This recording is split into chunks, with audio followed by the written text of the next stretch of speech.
ನಮಸ್ಕಾರ ಸ್ನೇಹಿತರೆ, ಕನ್ನಡ ಬ್ರೇಕಿಂಗ್ ನ್ಯೂಸ್ಗೆ ಸ್ವಾಗತ. ಸ್ನೇಹಿತರೆ, ಈ ಗೃಹಲಕ್ಷ್ಮಿ ಯೋಜನೆಯ ಹಣ ಇದುವರೆಗೂ ಕೂಡ ಯಾರಿಗೂ ಸರಿಯಾಗಿ ಬರ್ತಾ ಇಲ್ಲ. ಆದರೆ ಎಷ್ಟು ತಿಂಗಳಿನ ಹಣ ಯಾರಿಗೂ ಬಂದಿಲ್ಲ, ಎಷ್ಟು ತಿಂಗಳಿನ ಹಣ ಪೆಂಡಿಂಗ್ ಆಗಿದೆ, ಯಾವ್ಯಾವ ಜಿಲ್ಲೆಗಳಿಗೆ ಎಷ್ಟೆಷ್ಟು ತಿಂಗಳಿನ ಹಣ ಪೆಂಡಿಂಗ್ ಆಗಿದೆ, ಯಾವಾಗ ಅದು ಬಿಡುಗಡೆಯಾಗುತ್ತೆ, ಯಾವಾಗ ನಿಮ್ಮ ಖಾತೆಗೆ ಜಮೆ ಆಗುತ್ತೆ ಅನ್ನೋದ್ರ ಬಗ್ಗೆ ಈ ವಿಡಿಯೋದಲ್ಲಿ ತಿಳಿಸ್ಕೊಡ್ತೀನಿ. ಹಾಗಾಗಿ ಈ ವಿಡಿಯೋನ ಎಲ್ಲೂ ಕೂಡ ಸ್ಕಿಪ್ ಮಾಡದೆ ಕೊನೆವರೆಗೂ ನೋಡಿ. ಹಾಗೆ ನೀವೇನಾದರೂ ನಮ್ಮ ಚಾನಲ್ಗೆ ಇನ್ನೂ ಹೊಸಬ್ರಾಗಿದ್ದರೆ, ಇನ್ನೂ ಸಬ್ಸ್ಕ್ರೈಬ್ ಮಾಡ್ಕೊಂಡಿಲ್ಲ ಅಂದರೆ ದಯವಿಟ್ಟು ಈ ಕೂಡಲೇ ಸಬ್ಸ್ಕ್ರೈಬ್ ಮಾಡ್ಕೊಳ್ಳಿ. ಸ್ನೇಹಿತರೆ, ನಾನು ಒಂದು ಸಣ್ಣ ವಿಷಯ ಹೇಳ್ತೀನಿ. ಮೊದಲನೇದಾಗಿ, ನಾವು ಕನ್ನಡದಲ್ಲಿ ಮಾತಾಡಬೇಕಾದ್ರೆ ಯಾವ ಪದನ ಯಾವ ರೀತಿ ಹೇಳಬೇಕು ಅದೇ ರೀತಿಯೇ ಹೇಳಬೇಕು. ಅದನ್ನು ಬೇರೆ ರೀತಿಯಲ್ಲಿ ಅಥವಾ ವಿಭಿನ್ನವಾಗಿ ಏನೋ ಸ್ಟೈಲಿಶಾಗಿ ಹೇಳೋಕ್ಕೋದ್ರೆ ಅದರ ಅರ್ಥನೇ ಕೆಟ್ಟೋಗುತ್ತೆ. ನಾನು ಇದನ್ನು ಏನಕ್ಕೆ ಹೇಳ್ತಾ ಇದ್ದೀನಿ ಅಂದರೆ, ಸ್ನೇಹಿತರೆ, ನೀವೊಂದು ಮನೆ ಕಟ್ಟಿರ್ತೀರ, ಅದಕ್ಕೆ ಗೃಹ ಪ್ರವೇಶ ಅಂತ ಹೇಳ್ತೀರಾ. ಅದನ್ನು ಗೃಹ ಪ್ರವೇಶ ಅಂತ ಹೇಳಿದ್ರೆ ಅದರ ಅರ್ಥ ಏನಾಗುತ್ತೆ? ಹಾಗೆಯೇ ಈ ಒಂದು ಗೃಹಲಕ್ಷ್ಮಿ ಯೋಜನೆನ ಗೃಹಲಕ್ಷ್ಮಿ ಅಂತಲೇ ಹೇಳಬೇಕು. ಆದರೆ ಇದನ್ನು ಗೃಹಲಕ್ಷ್ಮಿ ಅಂತ ಹೇಳಿದ್ರೆ ಏನಾಗುತ್ತೆ? ಅದರ ಅರ್ಥ ಏನಾಗುತ್ತೆ? ಗೃಹಲಕ್ಷ್ಮಿ ಗೃಹ ಜ್ಯೋತಿ ಅಂತ ಹೇಳಿದ್ರೆ ಅದಕ್ಕೊಂದು ಅರ್ಥ ಇರುತ್ತೆ. ಗೃಹಲಕ್ಷ್ಮಿ ಗೃಹ ಜ್ಯೋತಿ ಅಂತಂದರೆ ಗ್ರಹಗೂ ಗೃಹಗೂ ವ್ಯತ್ಯಾಸ ಇಲ್ವಾ? ಗೃಹ ಅಂದರೆ ಮನೆ, ಗ್ರಹ ಅಂದರೆ ಸೌರ ವ್ಯೂಹದಲ್ಲಿ ಸೌರ ಮಂಡಲದಲ್ಲಿ ಇರುವಂತಹ ಮಂಗಳ, ಬುಧ, ಗುರು, ಶನಿ, ಇದು ಈ ಗ್ರಹಗಳು. ಈ ನಮ್ಮ ಲಕ್ಷ್ಮೀ ಹೆಬ್ಬಾಳ್ಕರ್ ಮೇಡಮ್ ಅವರು ಯಾವಾಗಲೂ ಅಷ್ಟೇ ಹೇಳಬೇಕಾದ್ರೆ ಗೃಹಲಕ್ಷ್ಮಿ ಅಂತ ಹೇಳೋದಿಲ್ಲ, ಗೃಹಲಕ್ಷ್ಮಿ ಅಂತ ಹೇಳ್ತಾರೆ.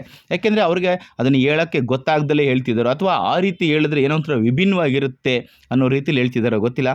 ಸೊ ನೀವೇ ಕೇಳಿ ನೋಡಿ. ಗೃಹಲಕ್ಷ್ಮಿ ಶುರು ಆದಾಗಿನಿಂದ ಇಲ್ಲಿಯವರೆಗೆ ಗೃಹಲಕ್ಷ್ಮಿ ಹಣವನ್ನು ನಾವು ಬಿಡುಗಡೆ ಮಾಡ್ತೀವಿ ಅಂತ ಈಗಾಗಲೇ ಹೇಳಿದ್ದೀವಿ. ನೋಡಿದ್ರಲ್ಲ ಸ್ನೇಹಿತರೆ, ನಾನು ತಮ್ನೇಲ್ನಲ್ಲಿ ಸುಮ್ಮನೆ ಅದ್ರ ಬಗ್ಗೆ ಹಂಗೆ ಕೊಟ್ಟಿದ್ದೆ. ಗೃಹಲಕ್ಷ್ಮಿ ಅಂತ ಸ್ಪಷ್ಟವಾಗಿ ಹೇಳೋದ್ರಲ್ಲಿ ಯಾವುದೇ ರೀತಿ ತಪ್ಪು ಇಲ್ಲ. ಆದರೆ ಅವರು ಪ್ರತಿ ಸಲ ಉಚ್ಚಾರಣೆ ಮಾಡುವಾಗಲೂ ಕೂಡ ಗೃಹಲಕ್ಷ್ಮಿ ಗೃಹಲಕ್ಷ್ಮಿ ಅಂತ ಹೇಳ್ತಿದ್ದಾರೆ. ಆದರೆ ಅವರು ಗೃಹಲಕ್ಷ್ಮಿ ಅಂತ ಹೇಳೋದನ್ನು ಬದಲಾಯಿಸಿಕೊಂಡು ಗೃಹಲಕ್ಷ್ಮಿ ಅಂತ ಸ್ಪಷ್ಟವಾಗಿ ಹೇಳಿದ್ರೆ ಖಂಡಿತ ಈ ಗೃಹಲಕ್ಷ್ಮಿ ಯೋಜನೆಯ ಹಣಿಕಿಡಿದಿರುವಂತಹ ಗ್ರಹಗತಿಗಳು, ಗ್ರಹಕಾಟಗಳು ಎಲ್ಲ ತೊಲಗಿ ಗ್ರಹ ದೋಷದಿಂದ ಮುಕ್ತವಾಗಿ ಈ ಗೃಹಲಕ್ಷ್ಮಿ ಯೋಜನೆಯ ಹಣ ಪ್ರತಿ ತಿಂಗಳು ನಿಮ್ಮ ಖಾತೆಗೆ ಬರೋದಕ್ಕೆ ಶುರುವಾದರೂ ಆಗಬಹುದೇನೋ ಅಂತ ನನಗನ್ನಿಸ್ತಿದೆ. ಅದೇನೇ ಇರಲಿ, ನೋಡೋಣ ಮುಂದಿನ ದಿನಗಳಲ್ಲಿ ಅವರು ಗೃಹಲಕ್ಷ್ಮಿ ಅಂತನಾರ ಹೇಳಿ, ಗೃಹಲಕ್ಷ್ಮಿ ಅಂತನಾರ ಹೇಳಿ, ಅದನ್ನೇ 2,000 ರೂಪಾಯಿ ಏನು ಅಕೌಂಟಿಗೆ ಹಾಕ್ತೀನಿ ಅಂತ ಹೇಳಿದ್ರು ಅದನ್ನು ಸರಿಯಾದ ರೀತಿಯಲ್ಲಿ ಹಾಕಿದ್ರೆ ಸಾಕು. ಸ್ನೇಹಿತರೆ, ನಿಮಗೆ ಗೊತ್ತೇ ಇದೆ, ವರಮಹಾಲಕ್ಷ್ಮಿ ಹಬ್ಬದ ದಿನ ಏಪ್ರಿಲ್ ತಿಂಗಳಿನ 21ನೇ ಕಂತಿನ ಹಣ ಬಂದಿದೆ. ಇನ್ನು ಮೇ, ಜೂನ್, ಜುಲೈ, ಆಗಸ್ಟ್, ಈಗ ಆಲ್ರೆಡಿ ಸೆಪ್ಟೆಂಬರ್ ತಿಂಗಳು ನಡೀತಾ ಇದೆ. ಸೆಪ್ಟೆಂಬರ್ ತಿಂಗಳ ಹಣವನ್ನು ನಾವು ಕೇಳಲಿಕ್ಕಾಗಲ್ಲ. ಯಾಕೆಂದರೆ ಈ ತಿಂಗಳಿನ ಹಣ ಮುಂದಿನ ತಿಂಗಳಿಗೆ ಸೆಪ್ಟೆಂಬರ್ದ ಅಕ್ಟೋಬರ್ ಕೊಡ್ತೀನಿ ಅಂತ ಹೇಳಿರೋದು ಅವರು. ಯಾಕೆಂದರೆ ಆ ತಿಂಗಳಲ್ಲೇ ಕೊಡೋಕ್ಕಾಗಲ್ಲ, ಪ್ರೊಸೀಜರ್ಗಳು ಇರ್ತವೆ. ಹಾಗಾಗಿ ಕೆಲವೊಂದಷ್ಟು ಟೆಕ್ನಿಕಲ್ ಕಾರಣಗಳಿಂದ ಈ ತಿಂಗಳಿನ ಹಣ ಮುಂದಿನ ತಿಂಗಳಿಗೆ ಬರುತ್ತೆ, ಪ್ರತಿ ತಿಂಗಳಲ್ಲೂ ಅಂತ ಹೇಳಿದ್ದಾರೆ. ಆದರೆ ಇದುವರೆಗೂ ಕೂಡ 4 ತಿಂಗಳಿನ ಹಣ ಪೆಂಡಿಂಗ್ ಆಗಿದೆ. ಅವ್ರು ಹೇಳಿರೋದು ಈ ತಿಂಗಳಿಂದ ಮುಂದಿನ ತಿಂಗಳಿಗೆ ಅಂತಾರೆ. 1 ತಿಂಗಳು ಸಮಯಾವಕಾಶ ಬೇಕಾಗುತ್ತೆ ಅಂತ. ನಾವು ಕೆಲಸ ಮಾಡೋ ಕಂಪ್ನಿಗಳಲ್ಲೂ ಕೂಡ ಆ ರೀತಿ ಆಗುತ್ತೆ. ಈ ತಿಂಗಳಲ್ಲಿ ಕೆಲಸ ಮಾಡಿದ ದುಡ್ಡನ್ನು ಮುಂದಿನ ತಿಂಗಳು 5ನೇ ತಾರೀಕು, 7ನೇ ತಾರೀಕು ಅಥವಾ 10ನೇ ತಾರೀಕಲ್ಲಿ ಕೊಡ್ತಾರೆ. ಇದು ಕೂಡ ಅದೇ ರೀತಿ ಅಂತಲೇ ಅಂದ್ಕೊಳ್ಳೋಣ. ಸಾಲದಕ್ಕೆ ಪ್ರತಿ ತಿಂಗಳು ಕೂಡ ಈ ಒಂದು ಗೃಹಲಕ್ಷ್ಮಿ ಯೋಜನೆಗೆ ಅರ್ಜಿಯನ್ನು ಹಾಕ್ತಾ ಇರ್ತಾರೆ. ಅವರ ಅರ್ಜಿಯನ್ನು ಕೂಡ ಪರಿಶೀಲನೆ ಮಾಡ್ಕೋಬೇಕು. ಅದು ಸರಿಯಾಗಿದ್ದರೆ ಅವರ ಹಣವನ್ನು ಕೂಡ ಹಾಕಬೇಕಾಗತ್ತೆ. ಹಂಗಾಗಿ ಸ್ವಲ್ಪ ಸಮಯ ತಗೋಬೋದು. ಈ ತಿಂಗಳಿನ ಹಣವನ್ನು ಮುಂದಿನ ತಿಂಗಳ ಕೊನೆ ಒಳಗಡೆ ಹಾಕಿದ್ರೂ ನಡೆಯುತ್ತೆ. ಆದರೆ 4 ತಿಂಗಳಿನಿಂದ ಪೆಂಡಿಂಗ್ ಆಗಿದೆ. ಕೇಳಿದ್ರೆ ಇವರು ಹಾಕಿದ್ದೀವಿ ಅಂತ ಹೇಳ್ತಿದ್ದಾರೆ. ಒಮ್ಮೆ ನೋಡಿದ್ರೆ ಜೂನ್, ಜುಲೈ ತಿಂಗಳಿನ ಹಣವನ್ನು ಬಿಡುಗಡೆ ಮಾಡಿದ್ದೀನಿ ಅಂತಾರೆ. ಆದರೆ ಬಂದಿದ್ದು ಒಂದೇ ತಿಂಗಳಿನ ಹಣ, ಅದು ಏಪ್ರಿಲ್ ತಿಂಗಳಿಂದು. ಇವರು ಜೂನ್, ಜುಲೈ ಅನ್ನೋದಾದರೆ ಏಪ್ರಿಲ್ ಮತ್ತು ಮೇ ಎಲ್ಲಿಗೆ ಹೋಯಿತು? ಮತ್ತೆ ಹೇಳಿದರು ಗೌರಿ ಗಣೇಶ ಹಬ್ಬದಷ್ಟೊಳಗಡೆ ಇನ್ನೊಂದು ಕಂತಿನ ಹಣ ಬರುತ್ತೆ, ಜುಲೈ ತಿಂಗಳದು. ಆಗಸ್ಟ್ ತಿಂಗಳದ್ದು ಕೂಡ ಅದೇ ತಿಂಗಳಲ್ಲೇ ಬಿಡುಗಡೆ ಮಾಡೋದಕ್ಕೆ ಪ್ರಯತ್ನ ಮಾಡ್ತೀವಿ, ಸಾಧ್ಯವಾದಷ್ಟು ಪ್ರಯತ್ನ ಮಾಡಿ ಆಗ್ತೀವಿ ಅಂತ ಕೂಡ ಹೇಳಿದರು. ಆದರೆ ಯಾವುದೂ ಬಂದಿಲ್ಲ. ಒಂದೇ ಒಂದು ಕಂತಿನ ಹಣ ಬಂದಿದೆ. ಹೊಸ ಈ 2025-26ರ ಆರ್ಥಿಕ ವರ್ಷದ ಮೊದಲನೇ ಕಂತಿನ ಹಣ, ಅಂದರೆ ಏಪ್ರಿಲ್ ತಿಂಗಳಿನ ಹಣ ಮಾತ್ರ ಬಂದಿದೆ. ಇನ್ನು 4 ತಿಂಗಳಿನ 8,000 ರೂಪಾಯಿ ಹಣ ಪೆಂಡಿಂಗಲ್ಲಿದೆ, ಬರಬೇಕಾಗಿದೆ. ಯಾವಾಗ ಬರುತ್ತೆ ಅಂತ ಗೊತ್ತಿಲ್ಲ. ವರಮಹಾಲಕ್ಷ್ಮಿ ಹಬ್ಬದಲ್ಲಿ ಖರ್ಚಿಗಾಗಲಿ ಅಂತ ಒಂದು ಕಂತಿನ ಬಿಟ್ಟರು. ಇನ್ನು ಗೌರಿ ಗಣೇಶ ಹಬ್ಬದಲ್ಲಿ ಏನೋ ಹೆಣ್ಮಕ್ಳಿಗೆ ಬಾಗನ ಸಿಕ್ತು ಅನ್ನೋ ರೀತಿಯಲ್ಲಾದರೂ ಬಿಡ್ಬೋದು ಅಂತ ಅಂದ್ಕೊಂಡಿದ್ರು. ಆದರೆ ಅದನ್ನು ಕೂಡ ಕೊಟ್ಟಿಲ್ಲ. ಇನ್ನು ಮುಂದಿನ ಹಬ್ಬ ಯಾವುದಿದೆ ಅಂತಂದರೆ ಆಯುಧ ಪೂಜೆ ಟೈಮ್ಗೆ ಏನಾದರೂ ಒಂದು 4,000 ರೂಪಾಯಿನ ಕೊಟ್ಟು, ಇನ್ನು ದೀಪಾವಳಿ ಟೈಮ್ ಅಷ್ಟೊತ್ತಿಗೆ ಇನ್ನು ಮಿಕ್ಕಿದ ಹಣ ಅಷ್ಟೊತ್ತಿಗೆ ಇದು 2,000 ರೂಪಾಯಿ ಇರೋದ್ರಲ್ಲಿ ಈಗ 4,000 ಕೊಟ್ಟರೆ ಈ 4,000 ಇರುತ್ತೆ. ನವೆಂಬರ್ ಅಷ್ಟೊತ್ತಿಗೆ ಮತ್ತೆ ಇನ್ನೂ 4,000 ಆಗಿರುತ್ತೆ. ಅವಾಗ ಅದು ಮತ್ತೆ 8,000 ಆಗಿರುತ್ತೆ. ಹಾಗಾಗಿ ಇದು ಪೆಂಡಿಂಗ್ ಮಾಡ್ತಾನೆ ಹೋಗಿದ್ದಾರೆ. ಆದರೆ ಆದಷ್ಟು ಬೇಗ ಪೆಂಡಿಂಗ್ ಇರುವಂಥ ಎಲ್ಲ ಹಣವನ್ನು ಅಕೌಂಟಿಗೆ ಹಾಕಿಬಿಟ್ಟು ಆಮೇಲೆ ಪ್ರತಿ ತಿಂಗಳು ಇದನ್ನು ಕೊಡ್ತಾ ಹೋದರೆ ಸರಿ ಹೋಗುತ್ತೆ. ಯಾಕೆಂದರೆ ಸರ್ಕಾರದಲ್ಲಿ ದುಡ್ಡಿನ ಕೊರತೆ ಇರ್ಬೋದು, ಆರ್ಥಿಕ ಅಭಾವ ಉಂಟಾಗಿರ್ಬೋದು. ಯಾಕೆಂದರೆ ನಮಗೆ ಜನರಲಾಗಿ ಯೋಚನೆ ಮಾಡೋದಾದರೆ ಇತ್ತೀಚೆಗೆ ಸಾರಿಗೆ ಇಲಾಖೆಯ ನೌಕರರು ಮುಷ್ಕರವನ್ನು ಮಾಡಿದರು. ಡ್ರೈವರ್ಗಳು, ಕಂಡಕ್ಟರ್ಗಳು ಸ್ಟ್ರೈಕ್ ಕೂಡ ಮಾಡಿದರು. ಅಲ್ಲಿ ಸಂಬಳವನ್ನು ಕೊಟ್ಟಿಲ್ಲ ಅನ್ನುವಂತಹ ಕೂಗು ಜೋರಾಗಿ ಕೇಳಿ ಬರ್ತಾಯಿತ್ತು. ಹಾಗಾಗಿ ಈ ಫ್ರೀ ಬಸ್ಸನ್ನು ಹೆಣ್ಮಕ್ಳಿಗೆ ಮಾಡಿರೋದ್ರಿಂದ ಸಾರಿಗೆ ಇಲಾಖೆಗೆ ದುಡ್ಡು ಸಿಗೋದಿಲ್ಲ. ಅದನ್ನು ಸರ್ಕಾರ ಕೊಡಬೇಕಾಗುತ್ತೆ. ಸರ್ಕಾರದಿಂದ ಅಲ್ಲಿಗೆ ದುಡ್ಡು ಹೋಗಿಲ್ಲ ಅಂದರೆ ಅವರು ಕೆಲಸಗಾರರಿಗೆ ಸಂಬಳ ಕೊಡಲಿಕ್ಕಾಗಲ್ಲ. ಆವಾಗ ಅವರು ಸ್ಟ್ರೈಕ್ ಮಾಡಬೇಕಾದಂತಹ ಪರಿಸ್ಥಿತಿ ಬರುತ್ತೆ. ಹಾಗಾಗಿ ಪ್ರತಿಯೊಂದೂ ಉಚಿತವಾಗಿ ಕೊಡ್ತಾ ಹೋದರೆ, ಆದಾಯನೇ ಇಲ್ದಲೆ ನಾವು ಎಲ್ಲನೂ ಉಚಿತವಾಗಿ ಕೊಡ್ತಾ ಹೋದರೆ ಈ ದುಡ್ಡಿನ ಅಭಾವ ಬರೋದು ಖಂಡಿತ ಸಹಜ. ಆದರೆ ಸರ್ಕಾರ ಆ ರೀತಿ ಒಂದು ಜವಾಬ್ದಾರಿಯನ್ನು ತಗೊಂಡು ಒಂದು ಹೇಳಿಕೆಯನ್ನು ಕೊಟ್ಟಿದೆ, ನಾವು ಉಚಿತವಾಗಿ ಕೊಡ್ತೀವಿ, ಏನೋ ಮಾಡ್ತೀವಿ ಅಂತ ಹೇಳಿದ ಮೇಲೆ ಅದನ್ನು ಕೊಡಲೇಬೇಕಾಗತ್ತೆ. ಆದರೆ ಈ ಪೆಂಡಿಂಗ್ ಆಗಿರೋ ಹಣವನ್ನು ಯಾವಾಗ ಕೊಡ್ತಾರೆ ಅಂತ ಗೊತ್ತಿಲ್ಲ.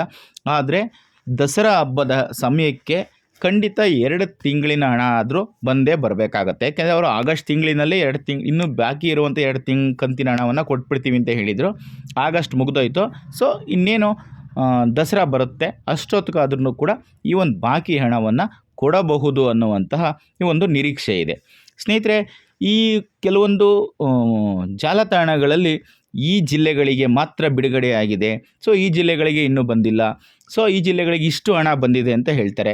ಸ್ನೇಹಿತರೆ, ಬಿಡುಗಡೆ ಮಾಡಿದ್ರೆ ಎಲ್ಲ ಕಡೆಗೂ ಒಂದೇ ಸಲ ಬಿಡುಗಡೆ ಮಾಡ್ತಾರೆ. ಲಕ್ಷ್ಮೀ ಹೆಬ್ಬಾಳ್ಕರ್ ಅವರು ಮುಂಚೆ ಹೇಳಿದರು, ಮೊದಲು ಮಹಿಳಾ ಮತ್ತು ಮಕ್ಕಳ ಅಭಿವೃದ್ಧಿ ಇಲಾಖೆಯಿಂದ ಬಿಡುಗಡೆ ಮಾಡ್ತಾಯಿದ್ವಿ, ಇನ್ನು ನಂತರದಲ್ಲಿ ಜಿಲ್ಲಾ ಪಂಚಾಯಿತಿ ವ್ಯಾಪ್ತಿಯಿಂದ ಇದನ್ನು ಬಿಡುಗಡೆ ಮಾಡ್ತೀವಿ ಅಂತ ಹೇಳಿದ್ರು. ಈಗ ಮತ್ತೆ ಅದನ್ನು ತಾಲೂಕು ಪಂಚಾಯಿತಿ ವ್ಯಾಪ್ತಿಗೆ ಕೊಡ್ತೀವಿ. ಗೃಹಲಕ್ಷ್ಮಿ ಹಣ ತಾಲೂಕು ಪಂಚಾಯಿತಿಯಿಂದ ಆಯಾ ತಾಲೂಕಿಗೆ ಸಂಬಂಧಪಟ್ಟಂತಹ ಜನರಿಗೆ ಅಲ್ಲಿಂದನೇ ಬಿಡುಗಡೆ ಆಗುತ್ತೆ. ಏನೇ ಸಮಸ್ಯೆ ಇದ್ದರೂ ಕೂಡ ನೀವು ಅಲ್ಲಿ ಹೋಗಿ ವಿಚಾರಿಸ್ಕೊಳ್ಳೋಕ್ಕೂ ಅನುಕೂಲ ಆಗುತ್ತೆ ಅಂತ ಹೇಳಿದರು. ಈಗ ಆಲ್ರೆಡಿ 2 ವರ್ಷ ಮುಗಿದೋಗಿದೆ. ಇನ್ನು 3 ವರ್ಷದಲ್ಲಿ ಇವರು ಅದನ್ನೆಲ್ಲ ವ್ಯವಸ್ಥಿತವಾಗಿ ಮಾಡೋದಕ್ಕೆ ಇನ್ನೊಂದು ವರ್ಷ ಆಗುತ್ತೆ. ಇನ್ನು 2 ವರ್ಷ ಕೊಡ್ತಾರೆ. ಆಮೇಲೆ ನೆಕ್ಸ್ಟ್ ಯಾವ ಸರ್ಕಾರ ಬರುತ್ತೋ, ಈ ವ್ಯವಸ್ಥೆ ಏನಾಗುತ್ತೋ ಅದು ಒಂದೂ ಗೊತ್ತಿಲ್ಲ. ಆದರೆ ಇವಾಗ ಯಾವ ರೀತಿ ಮಾಡ್ತಿದ್ದಾರೋ ಅದೇ ರೀತಿ ಮಾಡಿದ್ರೆ ಏನೂ ತೊಂದರೆ ಇಲ್ಲ. ಯಾಕೆಂದರೆ PM ಕಿಸಾನ್ ಸಮ್ಮಾನ್ ನಿಧಿ ಯೋಜನೆ ಹಣ ಹಾಕಬೇಕಾದ್ರೆ ಕೇಂದ್ರ ಸರ್ಕಾರದಿಂದ ನೇರವಾಗಿ ಹಾಕ್ತಾರೆ. ಇಡೀ ದೇಶದಾದ್ಯಂತ 140 ಕೋಟಿ ಜನಕ್ಕೂ ಹಾಕ್ತಾರೆ. ಯಾವುದೇ ಸಮಸ್ಯೆನೂ ಆಗಲ್ಲ. ಹಾಗಾಗಿ ಇದನ್ನು ಕೂಡ ಇದೇ ರೀತಿ ಮಾಡ್ಬೋದು. ಆದರೆ ಇವರು ಜಿಲ್ಲಾ ಪಂಚಾಯಿತಿಗೆ, ತಾಲೂಕು ಪಂಚಾಯಿತಿಗೆ ಈ ರೀತಿ ಎಲ್ಲ ಬದಲಾವಣೆಗಳನ್ನ ಮಾಡ್ತಾ ಹೋದರೆ ಅಲ್ಲಿ ಇವರು ಎಲ್ಲರ ಡಾಟಾಸ್ಗಳ್ನ ಕಲೆಕ್ಟ್ ಮಾಡಿಕೊಂಡು ಅಲ್ಲಿಂದ ಮತ್ತೆ ಬಿಡುಗಡೆ ಮಾಡೋದಕ್ಕೆ ಏನೇನೋ ಮಾಡೋದಕ್ಕೆ ಹೋದಾಗ ಕೆಲವೊಂದಷ್ಟು ದೋಷಗಳು ಆಗ್ತಾ ಇರ್ತವೆ. ಮತ್ತು ಇದು ಪೆಂಡಿಂಗ್ ಆಗ್ತಾನೆ ಹೋಗ್ತಾ ಇರುತ್ತೆ. ಹಾಗಾಗಿ ಇವಾಗ ಯಾವ ರೀತಿ ಬಿಡುಗಡೆ ಮಾಡ್ತಿದ್ದಾರೋ ಅದೇ ರೀತಿ ಖಾತೆಗೆ ಹಣನ ಜಮೆ ಮಾಡಿದ್ರೆ ಸಾಕಾಗುತ್ತೆ. ಆದರೆ 4 ತಿಂಗಳಿನಿಂದ ಪೆಂಡಿಂಗ್ ಆಗಿದೆ ದುಡ್ಡು ಅಂದರೆ ಯಾರನ್ನು ಕೇಳಬೇಕು, ಇದಕ್ಕೆ ಉತ್ತರ ಕೊಡೋರು ಯಾರೋ ಒಂದು ಗೊತ್ತಿಲ್ಲ. ಕೇಳಿದ್ರೆ ಮಾತ್ರ ಏನು ದುಡ್ಡಿಗೆ ಸಮಸ್ಯೆ ಇಲ್ಲ, ಕೊಡ್ತೀವಿ ಅಂತ ಹೇಳ್ತಾರೆ. ಆದರೆ ದುಡ್ಡು ಮಾತ್ರ ಅಕೌಂಟ್ಗೆ ಬರ್ತಾ ಇಲ್ಲ. ಸ್ನೇಹಿತರೆ, ಕೆಲವೊಮ್ಮೆ ಹಣ ಬಿಡುಗಡೆ ಮಾಡಿದಾಗ ಎಲ್ಲ ಜಿಲ್ಲೆಗಳಿಗೂ ಒಮ್ಮೆಗೆ ಬಿಡುಗಡೆ ಮಾಡ್ತಾರೆ.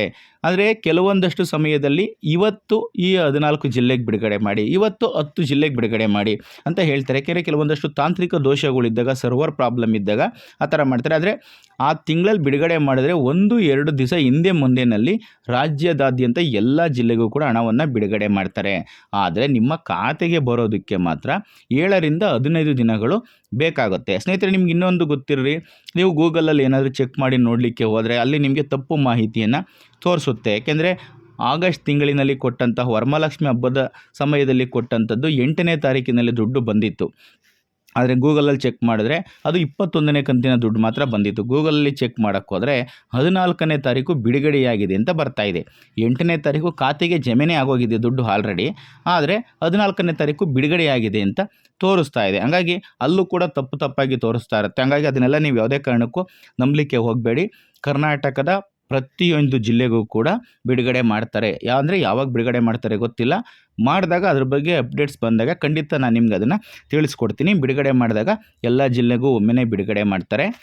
ಹಾಗಾಗಿ ನೀವು ಯಾರು ಕೂಡ ಈ ಥರ ತಪ್ಪು ಮಾಹಿತಿಗಳು ಬಂತು ಅಂದರೆ ಅದನ್ನು ನಂಬಲಿಕ್ಕೆ ಹೋಗಬೇಡಿ. ಸ್ನೇಹಿತರೆ, ಇದಿಷ್ಟು ಇವತ್ತಿನ ವಿಡಿಯೋದಲ್ಲಿನ ಈ ಒಂದು ಮಾಹಿತಿ ನಿಮಗೆ ಇಷ್ಟ ಆಗಿದರೆ ಈ ವಿಡಿಯೋಗೆ ಒಂದು ಲೈಕ್ ಕೊಡಿ. ಹಾಗೆ ಈ ವಿಡಿಯೋನ ಹೆಚ್ಚು ಶೇರ್ ಮಾಡೋದನ್ನು ಯಾವುದೇ ಕಾರಣಕ್ಕೂ ಮರಿಬೇಡಿ. ಇಂಥದ್ದೇ ಮಾಹಿತಿಗಳಿಗಾಗಿ ನಮ್ಮ ಚಾನಲನ್ನು ಸಬ್ಸ್ಕ್ರೈಬ್ ಮಾಡಿಕೊಂಡು ಪ್ರತಿನಿತ್ಯ ನೋಡ್ತಾ ಇರಿ. ಮತ್ತೊಂದು ಹೊಸ ಅಪ್ಡೇಟ್ಸ್ನೊಂದಿಗೆ ಮತ್ತೊಂದು ಹೊಸ ಮಾಹಿತಿಯೊಂದಿಗೆ ಮುಂದಿನ ವಿಡಿಯೋದಲ್ಲಿ ಸಿಗ್ತೀನಿ. ಎಲ್ರಿಗೂ ಕೂಡ ಒಳ್ಳೆಯದಾಗಲಿ. ಆದಷ್ಟು ಬೇಗ ಗೃಹಲಕ್ಷ್ಮಿಯ ದುಡ್ಡು ನಿಮ್ಮ ಖಾತೆಗೆ ಬಂದು ಜಮೆ ಆಗಲಿ. ಧನ್ಯವಾದಗಳು.